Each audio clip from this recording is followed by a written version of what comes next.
La derecha busca su revolución. Las razones del extravío conservador en América Latina, y su posible brújula. Todo le ha salido mal a una clase social y económica alta que impulsa procesos de derechización y que entiende muy poco de América Latina y de lo que significa lo popular latinoamericano. Los presidentes de Brasil, Ecuador y Uruguay, Jair Bolsonaro, Guillermo Lasso y Luis Lacalle Pou, respectivamente. Por distintas razones, pequeños países como Uruguay, Costa Rica o Ecuador se quedaron solos en América Latina nadando contra la corriente progresista, en auge en la región. No obstante, aún queda por ver qué sucederá finalmente en Brasil en las presidenciales de octubre. Del resto de países que componían el denominado Grupo de Lima, una portentosa asociación de más de 15 gobiernos del continente, no queda más que un recuerdo.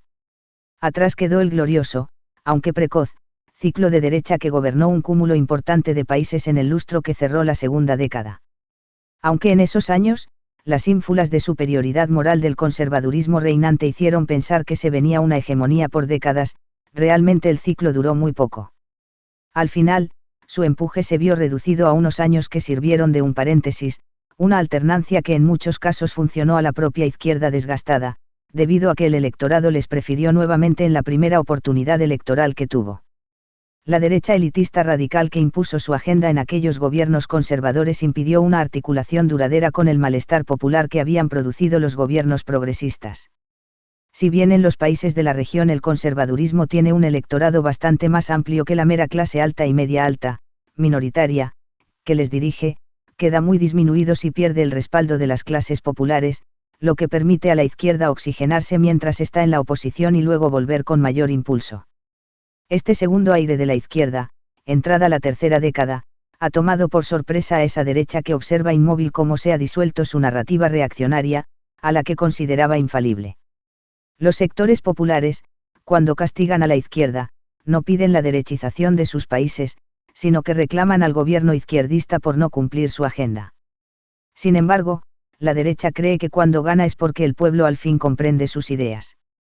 La derrota electoral del expresidente argentino Mauricio Macri en 2019, el hipotético descenso del actual presidente Jair Bolsonaro en Brasil, el desenlace del golpe de la hoy presidiaria Yanine Áñez en Bolivia, la derrota del interinato de Juan Guaidó en Venezuela, el debilitamiento terminal del uribismo en Colombia, el revolcón al status quo chileno, la derrota en 2021 del fujimorismo apoyado por toda la élite peruana, el triunfo pírrico de Guillermo Lasso provocado únicamente por la división del campo popular y, finalmente, la extinción sin dolientes del Grupo de Lima indican sobremanera que si fuera cierto que la izquierda estuvo mal, también lo sería que la derecha lo hace mucho peor.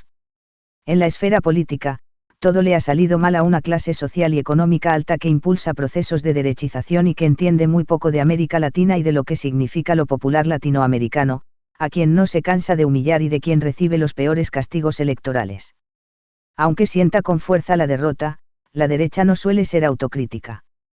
Para ella el problema sigue siendo que el pueblo es pobre y bruto, se vende al mejor postor y todo lo resuelve con enunciados reaccionarios que insaciablemente repite casi cualquier periodista de telediario de América Latina. Todos extraviados e impotentes para comprender que el decaimiento de los gobiernos de izquierda no es producto de la repetición incesante de la narrativa derechista, sino de un malestar con los propios gobiernos izquierdistas. Los sectores populares, cuando castigan a la izquierda, no piden la derechización de sus países, sino que reclaman al gobierno izquierdista por no cumplir su agenda. Sin embargo, la derecha cree que cuando gana es porque el pueblo al fin comprende sus ideas. Por todo lo anterior ha caído en un hueco y no tiene pensando cómo salir de él. Repensar el enfoque. Sin embargo, no hay que obviar que la derecha no se compone solo de impotentes influencers y opinadores. Tiene think tanks, intelectuales e intelligentsia que tratan de conocer el pantanoso campo social latinoamericano. Todo ello, con el fin de no tener como única opción el sentarse a esperar que el pueblo se moleste con los izquierdistas en el gobierno y le dé el turno nuevamente solo como efecto pendular. La intelectualidad de derecha, para darle un vuelco a la situación actual y dejar de perder elección tras elección, debe urgentemente repensar el enfoque sobre algunas cuestiones centrales. Es posible un cambio de estrategia. Lo que no está funcionando en la derecha latinoamericana es nada menos que su estrategia política. Su afán de enfocar al pueblo como una ciudadanía, clase media y liberal, le desconecta de manera automática con los sectores populares, que es donde están las mayorías que votan y que terminan castigándola. Si en los 90 fracasaron los gobiernos de la tecnocracia, una forma de derecha desideologizada amparada en reformas económicas liberales, la actual derecha en retroceso se subordina a una clase política más ideologizada contra el comunismo, la venezolanización, la socialización de la propiedad privada y la negación o burla a temas puntuales como el financiamiento a sectores populares, el feminismo o los derechos de negros e indígenas. Durante el malestar existente contra los gobiernos de izquierda, esta derecha trató de bañarse de pueblo creando la fórmula de un populismo de derecha. Ejemplo de ello son o fueron Bolsonaro, Macri, el candidato chileno José Antonio Castro, el ingeniero colombiano Rodolfo Hernández.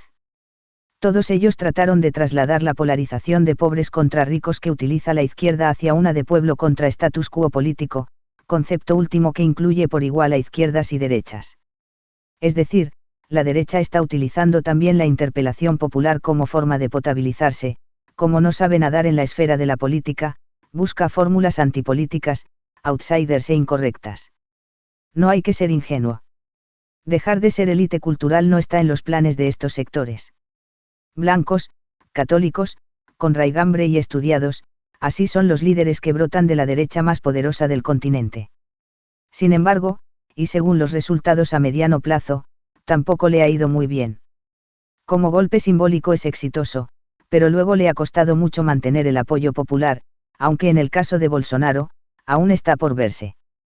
Durante el siglo XX, en algunos países las clases altas llegaron a acuerdos con partidos políticos socialdemócratas, policlasistas o populares de derecha para ceder el poder político manteniendo sus privilegios económicos.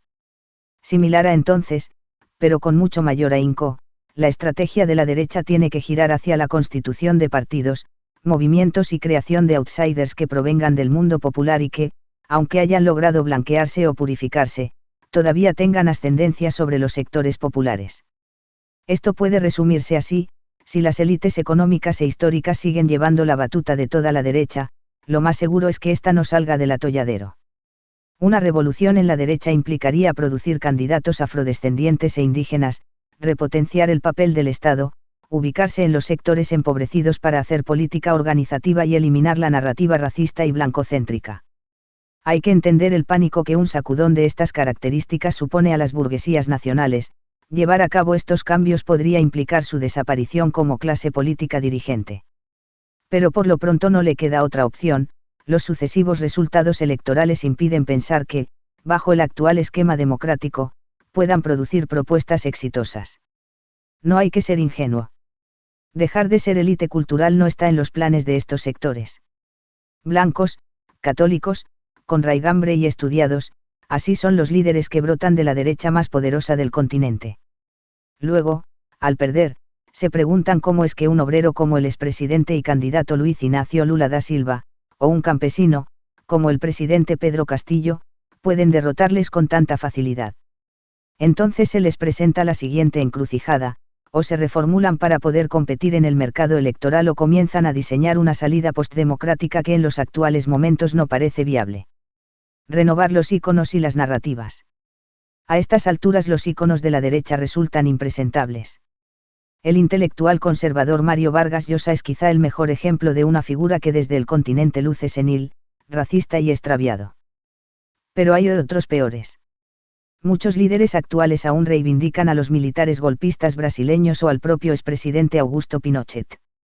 Recientemente han usado el comodín del líder opositor venezolano Leopoldo López, quien pide invasión extranjera a su país, para tratar de asustar con el autoritarismo que trae escondido la izquierda. Lo mismo pasa con las obcecadas narrativas. Lo peor es que mientras más fracasan, más las repiten. El miedo a la socialización de la propiedad privada, a la venezolanización de cada país o al comunismo ya no compite contra el malestar cotidiano. Como el viejo dibujo animado de El Coyote y el Correcaminos, el espectador ya sabe lo que sucederá cuando los ídolos de la derecha entran en acción, una derrota inminente. Por lo tanto, la derecha tiene que buscar otro tipo de figuras no solo para el mundo político, sino también para el comunicacional. Los influencers pueden impresionar a un grupo grande de sus numerosos seguidores en redes, pero su discurso ahuyenta a las grandes mayorías. Los teleperiodistas de las principales cadenas han terminado siendo una especie de antiguía política, la gente hace lo contrario de lo que dicen. Los nobles economistas, mientras más ínfulas ostentan, más se equivocan con la economía de la gente. Toda esta subjetividad tendrá que ser repensada. Lo mismo pasa con las obcecadas narrativas. Lo peor es que mientras más fracasan, más las repiten. El miedo a la socialización de la propiedad privada, a la venezolanización de cada país o al comunismo ya no compite contra el malestar cotidiano de la gente hacia la política y la situación económica. Todos sus relatos se han mellado. Así que, para volver a ser eficiente, la derecha no puede solo contentarse con hallar candidatos potables para las mayorías, ni esperar a tener un quórum mínimo para llegar al poder, sino que va a tener que cambiar su lugar de enunciación, sus formas y contenidos, va a tener que revolucionarse porque ya una renovación no parece suficiente. Nada parece estar dispuesto para ello. Su orgullo de clase es su punto de partida y a la vez su gran escollo. Así las cosas, tendrán que empezar de cero. Lo lograrán. Ociel Ali López es sociólogo, analista político y profesor de la Universidad Central de Venezuela. Ha sido ganador del Premio Municipal de Literatura 2015 con su libro Dale más gasolina y del Premio Claxo-Barrasdi para jóvenes investigadores en 2004. Colaborador en diversos medios de Europa, Estados Unidos y América Latina. Las declaraciones y opiniones expresadas en este artículo son de exclusiva responsabilidad de su autor, Ociel Ali López.